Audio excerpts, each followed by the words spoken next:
Okay students, स्वागत है आपका निर्दोष शर्मा मैथ्स क्लासेस में। ओके, तो आज हमारा जो टॉपिक है रिलेशन, जो आपका रिलेशन एंड फंक्शन की पहली टॉपिक है।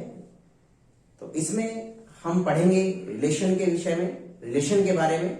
और रिलेशन के बारे में पढ़ने से पहले जरूरी है कि हम कार्टेशियन प्रोडक्ट के बारे में पढ़ लिया जाए।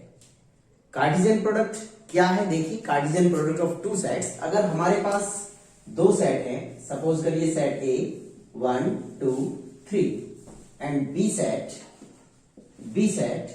2 4। तो कार्टेशियन प्रोडक्ट जब हम करते हैं सेट ए क्रॉस बी में क्या होगा? ऑर्डर्ड पेयर्स बनेंगे। ऑर्डर्ड पेयर, तो 1 का पेयर हम 2 के साथ बनाएंगे, 1 का पेयर हम 4 के साथ भी बनाएंगे। तो फर्स्ट सेट का हर एक एलिमेंट यानी each and every element will paired with each element of the set B. यानी कि पहले सेट का एलिमेंट दूसरे सेट के एलिमेंट के साथ पेयर बनाएगा। ओके, ऐसे हम लिखेंगे 2 2 2 4 एंड 3 2 3 4। ओके, तो क्वेश्चन ये है कि how many elements are there in A cross B. A cross B में कितने एलिमेंट्स हो सकते हैं? Number of element in A, number of element in B. तो number of element in A, number of element A 3 है और number of element in B 2 है। तो 3 2 6, 3 2 6। तो ए क्रॉस बी में कितने एलिमेंट्स हो सकते हैं? 6 एलिमेंट हो सकते हैं। ठीक है, 1 2 3 4 5 6। एक ऑर्डर्ड पेयर आपका एक एलिमेंट होता है। जो ऑर्डर्ड पेयर आपका होता है ए क्रॉस बी, सपोज करिए हमारे पास ए क्रॉस बी में ऑर्डर्ड पेयर है एक्स वाई। तो that is X must be belongs to set A, यानी पहला एलिमेंट पहले सेट से लिया जाएगा और दूसरा एलिमेंट दूसरे सेट से लिया जाएगा। इसलिए हम कहते हैं कि A cross B is equal to X Y such that X belongs to A and Y belongs to B. Okay, तो ये होता है हमारी ए क्रॉस बी। अब ए क्रॉस बी से रिलेशन में जाते हैं। रिलेशन में कैसे जाते हैं? जो रिलेशन हमारा x और y के बीच में होता है, जो रिलेशन, ध्यान से समझिएगा यहां पर, जो रिलेशन हमारा x और y यानी ऑर्डर्ड पेयर के पहले एलिमेंट और ऑर्डर्ड पेयर के दूसरे एलिमेंट में जो भी रिलेशन होता है, वही रिलेशन हमारा ए सेट से बी सेट पर कहलाता है। कैसे? जरा देखिए, अगर हम एक रिलेशन लिखें यहां पर, ध्यान दीजिएगा, अगर हमारे पास एक रिलेशन है कि a रिलेटेड टू b या x related to y, x y को रिलेट करता है कैसे? Such that x equals to y, x equals to y, x और y इक्वल है, यानी पहला एलिमेंट और दूसरा एलिमेंट इक्वल है। या हम इसको इस प्रकार से लिख सकते हैं कि r is a relation x y such that x belongs to a and y belongs to b, okay, and x equals to y, ऐसे लिख सकते हैं। तो इस तरीके का जो हमारा रिलेशन होगा r, जहां पर हम कार्टेशियन प्रोडक्ट, देखिए कार्टेशियन प्रोडक्ट में से ही हमें वो ऑर्डर्ड पेयर लेना है जो इस रिलेशन को सेटिस्फाइड करता है। तो केवल 2 और 2 जिसमें x और y इक्वल है। तो हमने लिखा 2 एंड 2, ये हमारा रिलेशन है। ओके, तो हम यहां पर साइड में लिख लेते हैं कि R1 रिलेशन हमारा क्या बना? 2 2।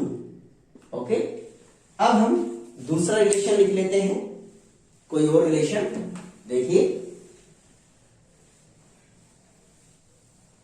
देखिएगा, अगर हम यहां पर लिखते हैं R2 एक रिलेशन है, R2 such that XY such that X divides y, x divides y, यानी x y को डिवाइड करता है।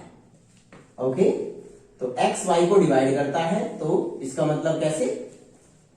देखिए जिसमें पहला एलिमेंट दूसरे एलिमेंट को डिवाइड कर दे, तो हम क्या लिखेंगे 1 2, ओके 1 4, 2 2,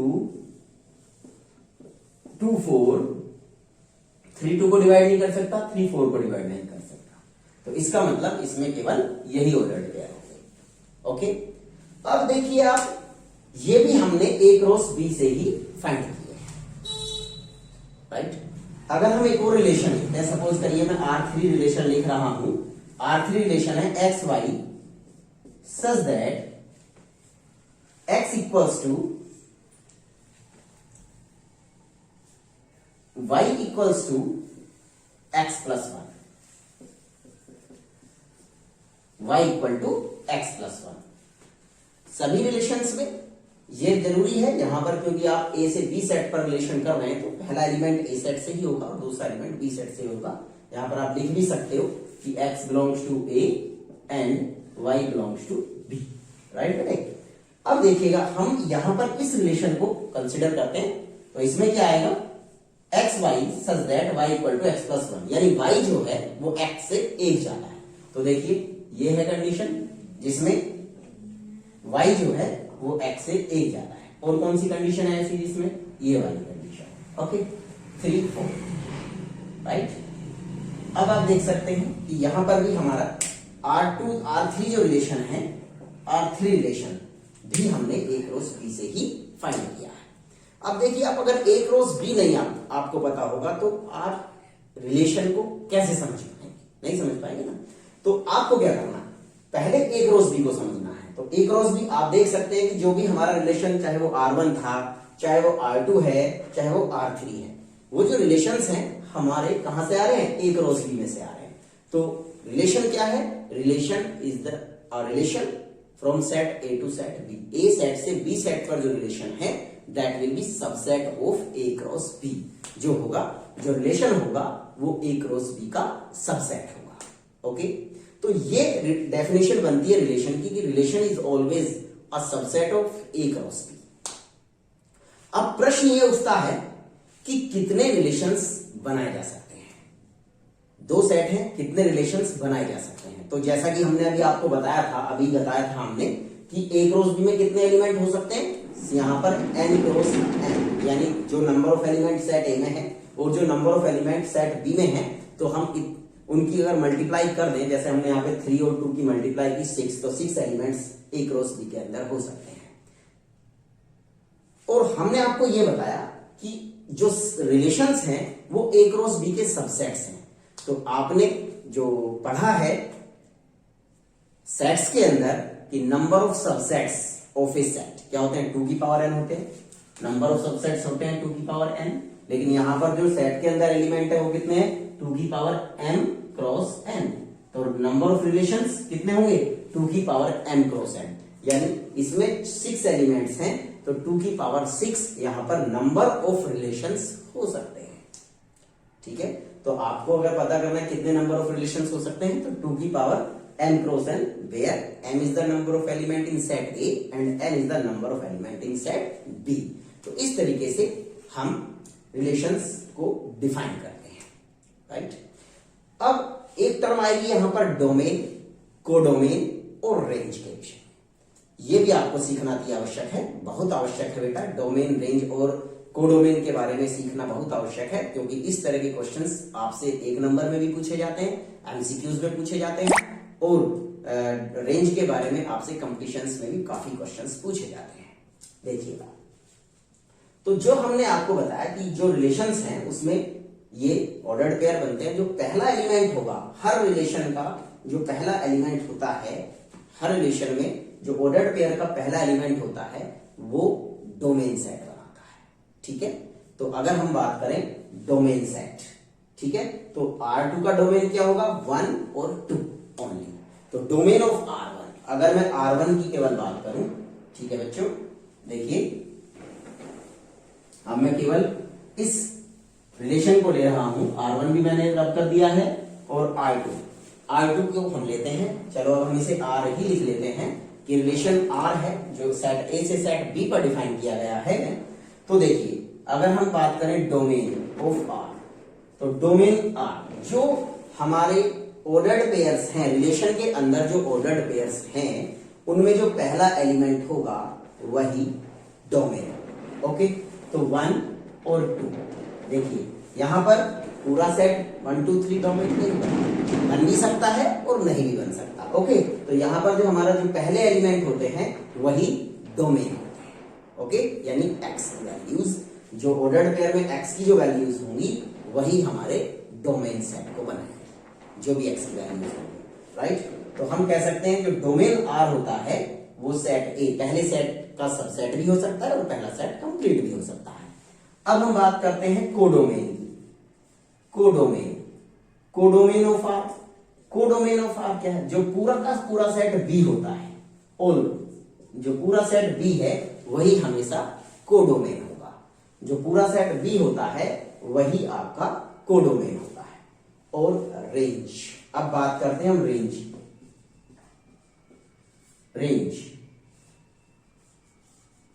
ऑफ आर। रेंज में दूसरे सेट में से, देखिए डोमेन जो बनता है पहले सेट में से बनता है और जो रेंज होती है वो दूसरे सेट की एलिमेंट होती है।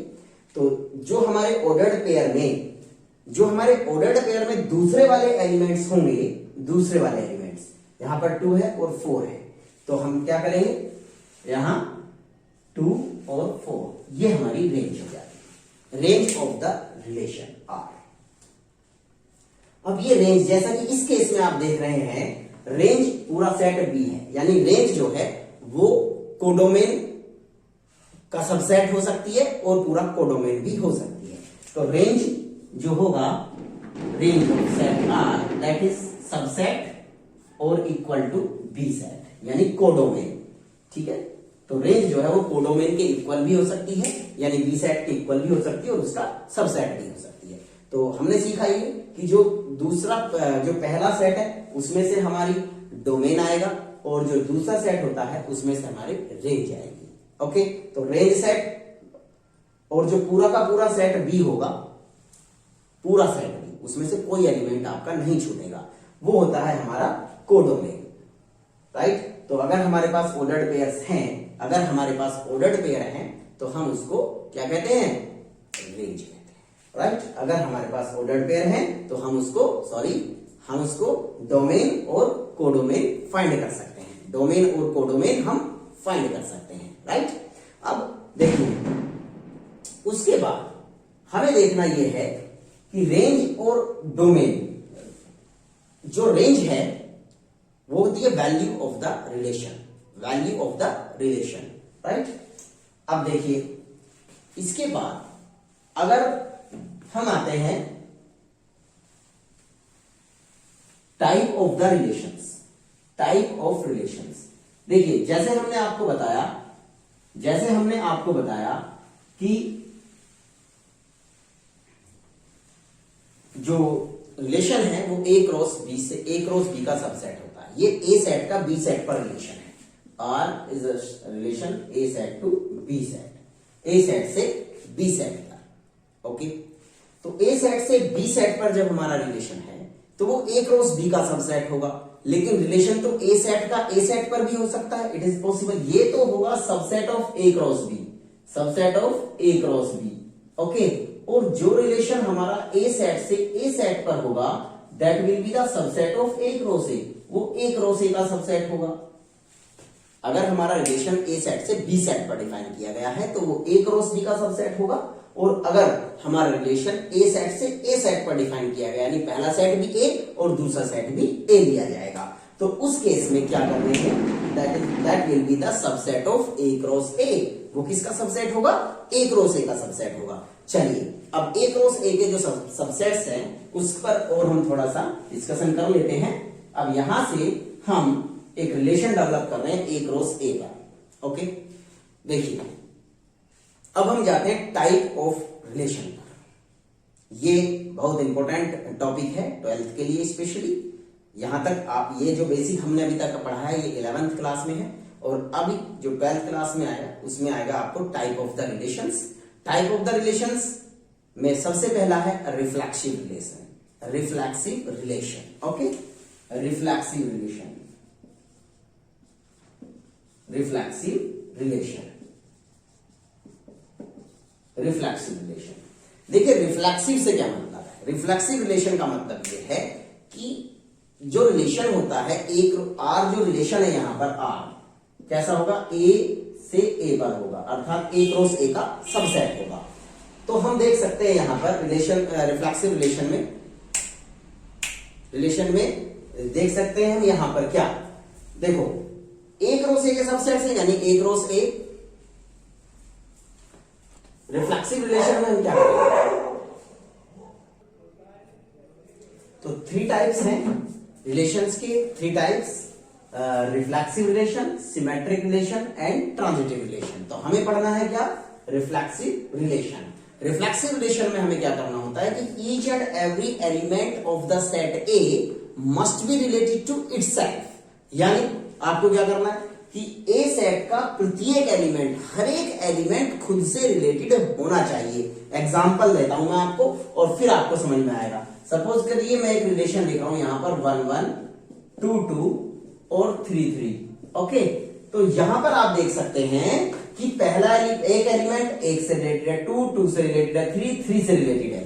ठीक है, तो इस प्रकार से देखो हर एक एलिमेंट खुद से रिलेटेड है। यहां मैं एक और रिलेशन अगर लिखूं R 1 1 2 2 और एक और रिलेशन लिखता हूं मैं R1 R2 R3। एक और रिलेशन लिखते हैं 1 1 2 2 3 3 एंड 1 3। ओके, तो अब देखिए यहां ये देखिए, इसमें इस रिलेशन में हमारे ए सेट का हर एक एलिमेंट खुद से रिलेटेड है, यानी ए की इमेज 1 है, 2 की इमेज 2 है। तो देखिए ये 1 की इमेज 1, 2 की इमेज 2, 3 की इमेज 3। यहां भी देखिए 1 की इमेज 1 है, 2 की 2 है। लेकिन ये रिफ्लेक्सिव रिलेशन नहीं है। क्यों नहीं है? क्योंकि कंडीशन ये है कि हर एलिमेंट खुद से रिलेटेड होना चाहिए। यहां पर 3 3 इसके अंदर बिलोंग नहीं करता। ठीक है, इसलिए ये क्या नहीं है? रिफ्लेक्सिव रिलेशन नहीं है। अब यहां पर आ जाइए आप, 1 1 2 2 3 3 तो है, लेकिन इसमें 1 3 भी है। तो आप सोचेंगे कि ये भी रिफ्लेक्सिव रिलेशन नहीं है। गलत बात, ये रिफ्लेक्सिव रिलेशन है। क्यों है? क्योंकि हमने ये तो कहा है डेफिनेशन में कि हर एक एलिमेंट खुद से रिलेटेड होना चाहिए, लेकिन ये नहीं बोला है कि केवल वही एलिमेंट उसके अंदर हो। एक्स्ट्रा हो सकते हैं, लेकिन वो सब जरूर होने चाहिए। तो देखिए यहां पर हमारे जो 1 1 2 2 3 3 ए सेट के तीनों एलिमेंट खुद से रिलेटेड हैं, इसमें भी तीनों एलिमेंट खुद से रिलेटेड हैं। तो इसका मतलब R1 और R3 तो रिफ्लेक्सिव हैं, लेकिन R2 रिफ्लेक्सिव रिलेशन नहीं है। क्यों? क्योंकि इसके अंदर 3 3 ऑर्डर्ड पेयर नहीं है। तो इसको अगर आपको लिखना है कि ये एक रिफ्लेक्सिव रिलेशन नहीं है, तो आप कैसे लिखेंगे? आप लिखेंगे कैसे कि 3 belongs to A but 3 3 not belongs to R2। 3 तो ए के अंदर है, लेकिन 3 3 R2 के अंदर नहीं है।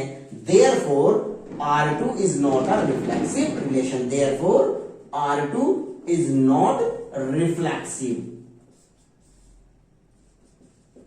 ओके, इस तरीके से आप बताएंगे कि नॉट रिफ्लेक्सिव। लेकिन हमें यह देखना है कि हर एलिमेंट पहले सेट का, यानी एक, यहां तो एक ही सेट होगा क्योंकि एक रो से का सबसेट बनना है। तो देखिएगा, तो हर एलिमेंट खुद से रिलेटेड होना चाहिए। तो देखिए आपको रिफ्लेक्सिव की अगर डेफिनेशन लिखनी है तो कैसे लिखेंगे आप? रिफ्लेक्सिव की डेफिनेशन आप कैसे लिखेंगे? ध्यान से देखिए, आप लिखेंगे कि relation R is equal to A. अब वैसे भी लिख सकते हैं, जरा देखिए आप, देखो a belongs to R for all a belongs to A, यानी for all, each and every. ये साइन है फॉर ऑल के लिए, आप लैंग्वेज में भी लिख सकते हैं। तो a belongs to R for all a belongs to A, यानी कि ए ऑर्डर्ड पेयर R यानी रिलेशन के अंदर है for every, for each a belongs to A. ये आप लिखेंगे डेफिनेशन में। तो ये हुआ हमारा रिफ्लेक्सिव रिलेशन। क्या सीखा? कि हर एलिमेंट खुद से रिलेटेड होना चाहिए। Each and every element must be related to itself. अब हम बात करते हैं सिमेट्रिक रिलेशन की। सिमेट्रिक रिलेशन सिमेट्रिक रिलेशन क्या है? सिमेट्रिक रिलेशन ये कहता है कि अगर if A B belongs to R then B A must belongs to R. अगर ए बी आर के अंदर है तो बी ए भी आर के अंदर होना चाहिए। कैसे? अगर हम ये कहते हैं कि किसी भी रिलेशन के अंदर, आप देखिए मैं एक रिलेशन लिख रहा हूं यहां पर 1 to 2 1, 1 2 है तो 2 1 भी सी के अंदर है। ऐसे ही 3 2 अगर हम लिख दें 3 2 तो 2 3 भी उसी के अंदर होना चाहिए। मैं एक और रिलेशन लिख रहा हूं यहां पर, हमने लिखा 1 2 2 1 और 3 2 ओनली, राइट। अब देखिए आप, तो यहां पर देखो 1 2 2 1, 1 2 के लिए ए बी है तो बी ए यानी कि 2 1 भी इसी रिलेशन के अंदर है, 3 2 है तो 2 3 भी है, यानी ए बी अगर उसके अंदर है तो बी ए भी इसी रिलेशन के अंदर होना चाहिए। तो वो रिलेशन हमारा क्या कहलाता है? सिमेट्रिक रिलेशन कहलाता है, राइट। तो यहां पर आप देखिएगा 1 2 तो है, 2 1 भी है, ओके इट्स ओके। लेकिन फॉर दिस ऑर्डर्ड पेयर 3 2 है लेकिन 2 3 इसके अंदर नहीं है, तो इसलिए ये क्या है? ये सिमेट्रिक नहीं है। और ये रिलेशन जो R1 है, R1 और R2, तो R2 सिमेट्रिक नहीं है जबकि R1 एक सिमेट्रिक रिलेशन है। ओके, तो हमने क्या सीखा कि if A B belongs to R then B A must belongs to R, b a भी आर के अंदर होना चाहिए। जो प्रूव करने वाले क्वेश्चंस हमारे पास आएंगे तो आप उसमें if A B belongs to R यानी इफ वाली कंडीशन को सपोज करेंगे कि it is exist in the relation, और B A belongs to R then वाली कंडीशन जो b A belongs to R है इसको हम प्रूव करेंगे। ओके, तो यहां से आप समझ सकते हैं। अब हम बात करेंगे जो थर्ड टाइप है ट्रांजिटिव रिलेशन की। ट्रांजिटिव रिलेशन का कैसे करना है हमें, और देखिए ट्रांजिटिव रिलेशन के लिए हमें क्या लिखना? Transitive relation. Okay, transitive relation, transitive relation. Transitive relation में हमें क्या करना है? If A B belongs to R and B C belongs to R then A c must belongs to R. इसका क्या मतलब है? यहां पर समझ लीजिएगा, a B belongs to R, b C belongs to R, यानी a relate to b and b related to c. A b को रिलेट करता है, बी सी को रिलेट करता है, तो ए भी सी को रिलेट करना चाहिए। For example a equal to b, b equal to c, तो obviously a equal to c होगा, तो इसलिए a C belongs to R होगा। तो तब हम इसे क्या कहेंगे? ये एक सिमेट्रिक, एक ट्रांजिटिव रिलेशन है। ओके, इसी को अगर हम प्रॉपर्टी के रूप में बोलेंगे कि प्रॉपर्टी ऑफ द रिलेशन, तो हम बोलेंगे रिफ्लेक्सिविटी, सिमेट्रिसिटी एंड ट्रांजिटिविटी। और टाइप ऑफ द रिलेशन के रूप में बोलेंगे तो इन्हें ही हम बोलते हैं reflexive relation, symmetric relation and transitive relation. Example के तौर पर हम अगर मैं लिखूं एक रिलेशन R, इसमें देखिए 1 2 2 3 और 1 3, देखिएगा यहां पर देखिए 1 2 को रिलेट करता है, 2 3 को रिलेट करता है, तो 1 3 को भी रिलेट करता है। ओके, यानी 1 ए बी से रिलेटेड है, बी सी से रिलेटेड है, तो सेम रिलेशन से ए सी से भी रिलेटेड है। तो इसलिए हम लिखते हैं if A B belongs to R and B C belongs to R then A C belongs to R. तो इसमें हमें क्या करना होता है? ए बी और B C belongs to R हम सपोज करते हैं और A C belongs to R हम प्रूव करते हैं। ओके, इसको फिर से हम समझेंगे एक एग्जाम्पल के द्वारा, राइट। जो आपकी एनसीईआरटी में भी एग्जाम्पल क्वेश्चंस मिलेंगे आपको, उससे पहले हम तीनों की बात समझ लेते हैं। और आपको यहां पर एक बात और बता दी जाए कि हमें प्रूव करने के लिए आएगा कि show that the given relation will be equivalence relation. तो इक्विवेलेंस रिलेशन क्या होता है? अब now fourth term is equivalence relation. What is it? Equivalence relation. तो इक्विवेलेंस रिलेशन क्या होता है साहब? तो देखिएगा, अगर कोई भी रिलेशन में ये तीनों रिलेशन आते हैं, यानी जो इन तीनों कंडीशन को सेटिस्फाइड करता है, अर्थात तीनों प्रॉपर्टी को सेटिस्फाइड करता है, यानी कोई रिलेशन रिफ्लेक्सिव है, सिमेट्रिक है और ट्रांजिटिव भी है, तो हम उसे क्या कहते हैं? इक्विवेलेंस रिलेशन कहते हैं। तो चेक करने के लिए आपको क्या करना है? तीनों को चेक करना है। एक रिलेशन में तीनों टाइप से चेक करना है, अगर उसमें तीनों कंडीशन सेटिस्फाइड है तो वो इक्विवेलेंस रिलेशन है, राइट। तो इक्विवेलेंस रिलेशन को चेक करेंगे अब हम एक एग्जांपल के द्वारा। आप देखिएगा बड़े ही आराम से देखिए, और रिलेशंस के कोई भी रिलेशन है, सपोज चलो आपको एक बात और बता दी जाए, कोई भी रिलेशन है हम उसको एरो डायग्राम में भी रिप्रेजेंट कर सकते हैं। इक्विवेलेंस रिलेशन बताने से पहले ये टॉपिक बीच में रह गया था, ये भी आपको बता दिया जाए कि कोई रिलेशन अगर आपके पास है, सपोज करिए एक सेट है ए और 1 2 3, ओके, और आप कोई रिलेशन डेवलप कर रहे हैं तो ए और बी सेट सपोज करो हमारे पास है 2 और 3, राइट। तो हमने जैसे लिखा ए रिलेशन आर, और रिलेशन आर में एलिमेंट हुए 1 2 और 1 3 और 2 3 सपोज, राइट। तो हम कैसे एरो डायग्राम कैसे बनाते हैं, ऐसे बनाते हैं, राइट। ए सेट और ये बी सेट, ए सेट में 1 2 3 और बी सेट में 2 और 3। 1 किसको रिलेट कर रहा है, 2 को। 1 की इमेज कितनी है, 2, तो ऐसे एरो डायग्राम बनाते हैं। 1 की इमेज कितनी है, 3, तो 1 को 3 से बना मिलाते हैं, और 2 की इमेज कितनी है, 3, तो इसको ऐसे मिलाते हैं। ये कहलाता है हमारा एरो डायग्राम। ओके, ये कोई खास इतना इंपॉर्टेंट नहीं है, लेकिन आप इसकी जरूरत हमें पड़ेगी कहां पर, हम आपको जब बताएंगे फंक्शंस के बारे में, जब हम पढ़ाएंगे तो इसकी आपको आवश्यकता होगी, राइट। चलिए अब हम बात कर रहे थे इक्विवेलेंस रिलेशन की। तो इक्विवेलेंस रिलेशन आपकी बुक में भी एक एग्जांपल है, एक क्वेश्चन है। सपोज करिए we are having a set of all triangles, हमारे पास एक सेट है of all triangles, triangle 1, triangle 2, triangle 3 and so on, set of all triangles, और एक रिलेशन है R T1 T2 such that T1 is congruent to T2, right. ये हमारे पास एक रिलेशन है। Question is show that it is an equivalence relation, show that it is an equivalence relation, ये एक इक्विवेलेंस रिलेशन है। देखिए कैसे शो करेंगे, तो सबसे पहले हम अपना शुरुआत करते हैं, पहला है रिफ्लेक्सिव रिलेशन।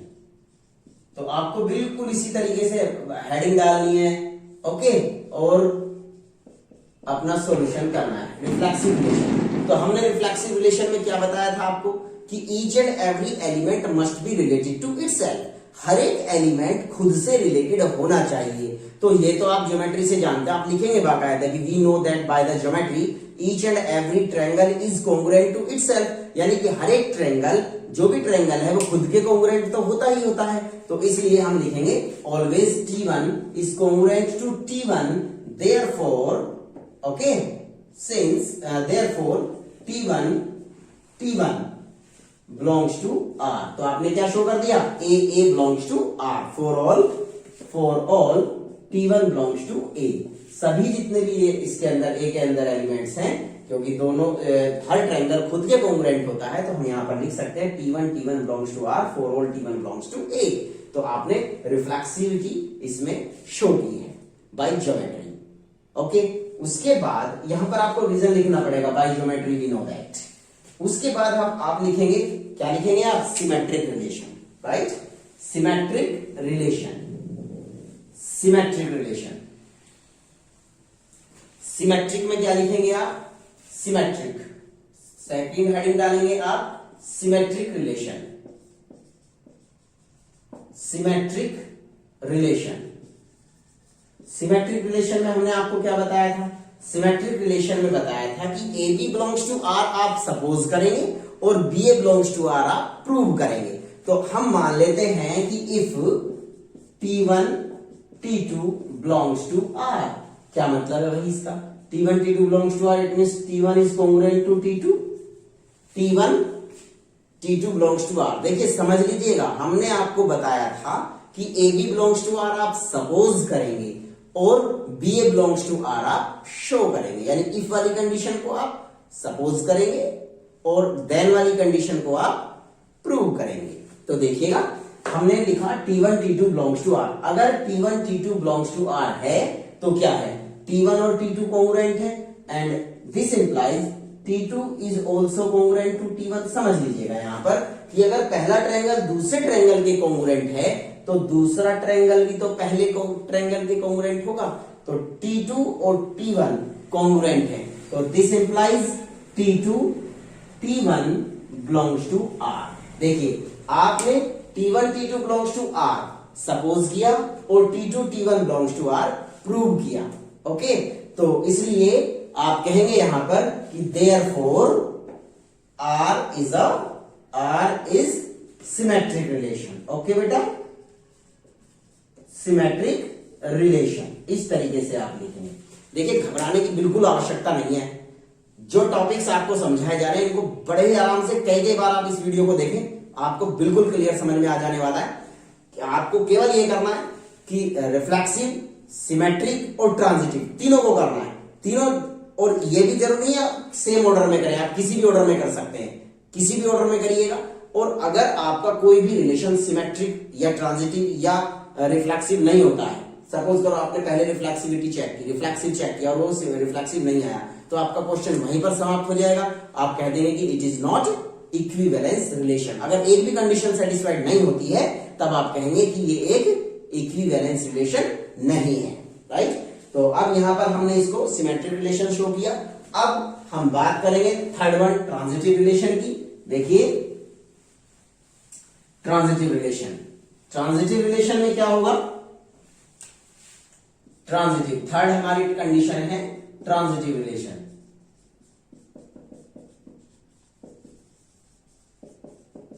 ट्रांजिटिव रिलेशन इसमें हमने क्या बताया था आपको, if T1 T2 belongs to R and T2 T3 belongs to R, और हमें प्रूव क्या करना है, T1 T3 belongs to R, यानी T1 और T3 भी कॉन्ग्रुएंट है। तो देखिए this implies T1 congruent to T2 and T2 is congruent to T3। तो देखिए T1 T2 belongs to R, इसका मतलब है T1 congruent to T2 and T2 T3 belongs to R, इसका मतलब है T2 is congruent to T3। तो पहला ट्रायंगल दूसरे के कॉन्ग्रुएंट है, दूसरा ट्रायंगल थर्ड ट्रायंगल के कॉन्ग्रुएंट है, तो पहला ट्रायंगल और थर्ड ट्रायंगल भी कॉन्ग्रुएंट होंगे। तो आप लिखोगे this implies T1 congruent to T3 and this implies T1 T3 belongs to R। तो देखिए हमने जैसा कि आपको बताया था कि ट्रांजिटिव में हमें क्या करना होता है, AB belongs to R and BC belongs to R suppose करना होता है, और T1 T3 belongs to R हमें प्रूव करना होता है। तो हमने वही किया, T1 T2 belongs to R, T2 T3 belongs to R, और शो क्या किया, T1 T3 belongs to R, यानी ये हमने प्रूव किया ट्रांजिटिव रिलेशन। तो आप नीचे लिखेंगे therefore it is R is a transitive relation, R is a transitive relation. तो जब आपके तीनों कंडीशन सेटिस्फाइड हो गई, लास्टली आप क्या लिखेंगे कि hence R is a equivalence relation. तो इस तरीके से आप इक्विवेलेंस रिलेशन को प्रूव कर सकते हैं। ओके, और एक आप फिर से समझ लीजिएगा, बिल्कुल ध्यान से बड़े आराम से समझिएगा। आप तीनों कंडीशंस आपको सेटिस्फाइड करनी है, रिफ्लेक्सिव, सिमेट्रिक, ट्रांजिटिव। ऑर्डर की कोई चिंता नहीं है, आप चाहे पहले ट्रांजिटिव कर लो, फिर सिमेट्रिक कर लो, फिर रिफ्लेक्सिव कर लो, किसी भी ऑर्डर में कर लीजिएगा, हमें तीनों को शो करना होता है। ओके, अगर आप ऐसा कर सकते हैं, मान लीजिएगा आपको दिख रहा है कि ट्रांजिटिव नहीं है, तो आप डायरेक्टली ट्रांजिटिव को चेक करें और उसमें कह दें कि इट इज नॉट ट्रांजिटिव, और ये एक ट्रांजिटिव रिलेशन नहीं होगा। तो इसलिए ये एक रिफ्लेक्सिव रिलेशन नहीं होगा। तो किसी को भी किसी भी ऑर्डर में आप चेक कर सकते हैं। ओके, अब हमें आपको बताना है, आप देखिएगा।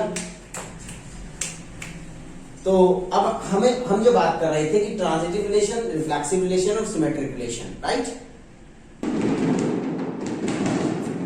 तो ट्रांजिटिव रिलेशन को आपने देखा, तो इस तरीके से हम ट्रांजिटिव रिलेशन, रिफ्लेक्सिव और सिमेट्रिक करके हम इक्विवेलेंस रिलेशन को प्रूव कर सकते हैं। कोई भी अगर एक भी कंडीशन इसमें सेटिस्फाइड नहीं होती है तो आप कहेंगे कि ये एक इक्विवेलेंस रिलेशन नहीं है। ओके, तो इस तरीके से आप आगे के क्वेश्चंस भी कर सकते हैं, जो एनसीईआरटी के क्वेश्चंस हैं या और आपकी रिफ्रेशर बुक के क्वेश्चंस आप सबको ट्राई कर सकते हैं, और अपनी प्रॉब्लम्स के लिए आप हमसे संपर्क कर सकते हैं।